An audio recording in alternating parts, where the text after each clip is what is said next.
Easy Revival, and it's finished. Let's have a look.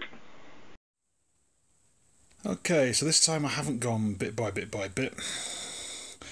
But you know what base coating and dry brushing's like.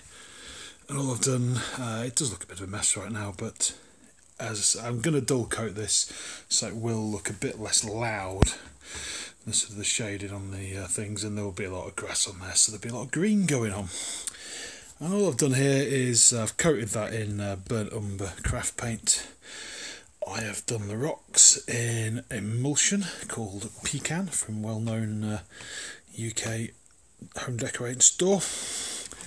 The rocks I have washed with various inks, mostly stone from Secret Weapon, and quite a bit of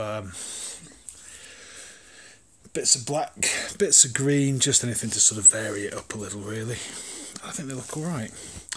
I've also just got in with a few of the larger little rocks, as it were, and painted them in different colours just to sort of vary stuff up a little. It just breaks it up, just makes it that little less bit boring.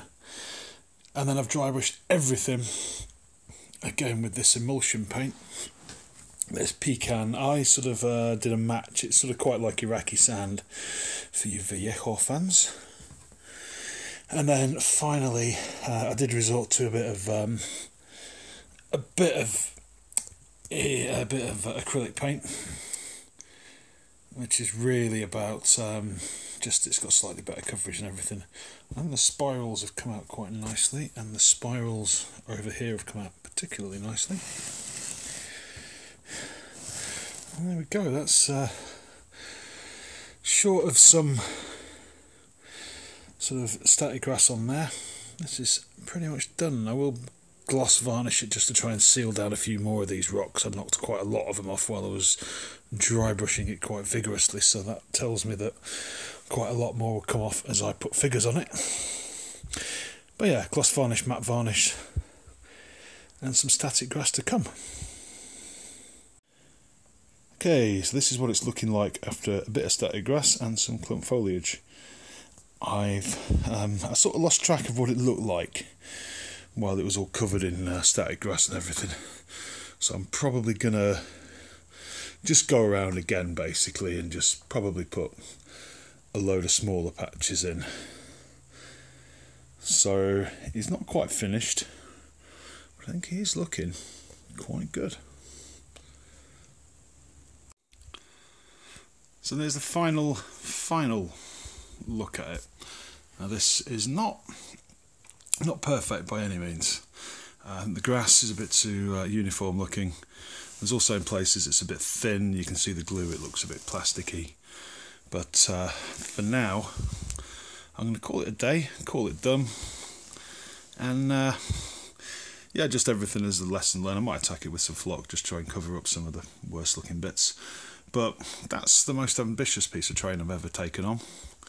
Really pleased that I've got this far. So yeah, it ain't perfect, but I'm reasonably happy with it. Okay, so just as a reminder, I did this with Saga in mind. It's not a perfect match because I'm not putting autumn basing on.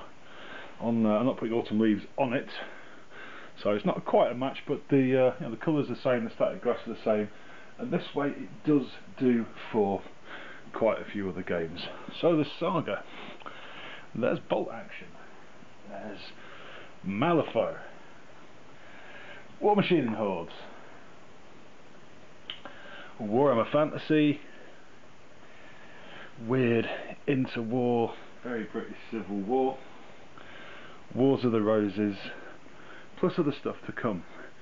It suits a lot of things the way I've based stuff anyway, and as I may have mentioned, can't remember, I will be doing a table to match this, a 4x3 one that will be suitable for Lion Rampant, Saga, Malifaux, War Machine at a pinch, that sort of thing. That will be coming at some point, no promises when. You know how irregular my updates are, but there we go. It suits quite a lot of things that I've done already, and probably quite a few I've got coming in the future as well. Thanks for watching. Okay, one last little thing, last little bonus not sure to call it the blooper reel or the cutting room floor. Even is what you could have won. It's probably showing me age there. If you got that, you're showing your age too. So there's a couple of little things that I also thought about including in the stone circle and didn't. So the little Empire chap, little warmer figure there, he's just there to show you the scale of these things.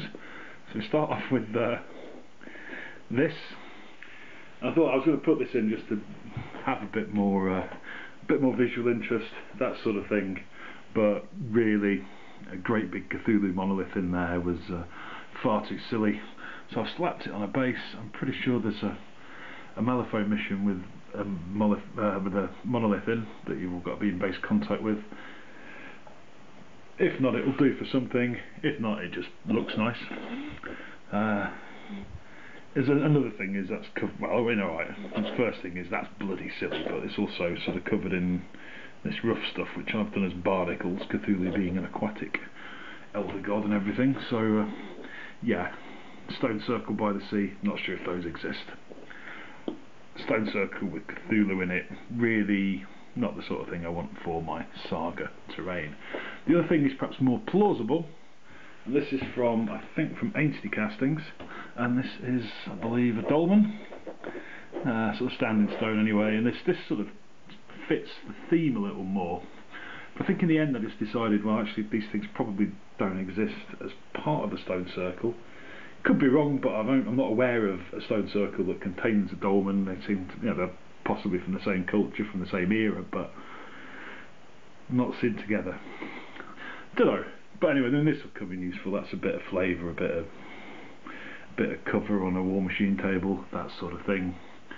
So not a waste of money, just never ended up as part of the thing.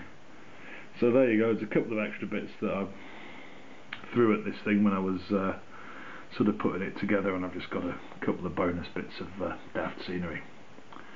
This really is it this time. Thanks for watching. Speak to you soon.